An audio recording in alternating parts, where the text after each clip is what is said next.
140కి మనం ఫ్యాక్టర్స్ని ఎల్సిఎం రూపంలో కనుక్కుంటాం.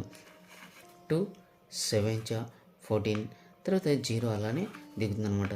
నెక్స్ట్ 2తోనే 2 3 6, ఇంకా 1 మిగులుతుంది కాబట్టి అవతల పోతే 10, 2 5 10. నెక్స్ట్ 35 అనేది ఏ టేబుల్లో ఉంది? 5th టేబుల్లో ఉంది. సో 5th టేబుల్లో 35 ఎక్కడుందంటే 5 7 okay.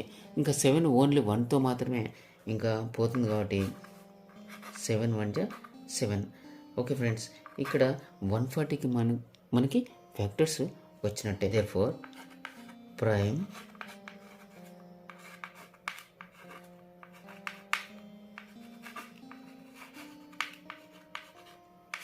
Factorisation of 140 equal to, ఇక్కడ ఎన్ని ఉన్నాయి చూడండి, 2 2 5 7 ఇవే ఇక్కడ రాయాలన్నమాట.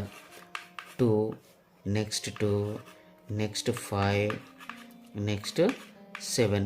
1 రాసిన ఒకటే, రాయకున్నా ఒకటే. దట్ ఈక్వల్ టు, ఇంకా 2s ఎన్ని ఉన్నాయి? 2 ఉన్నాయి అనమాట. కాబట్టి 2 స్క్వేర్ అని రాస్తున్నాం.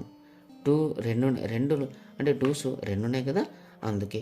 ఇక్కడ 5 1 ఉంది, 7 కూడా 1 ఉంది. కాబట్టి 5 1 ఉంది, 7 1 ఉన్నాయి. So that is prime factorization of 140. ఇదే ఆన్సర్ అనమాట.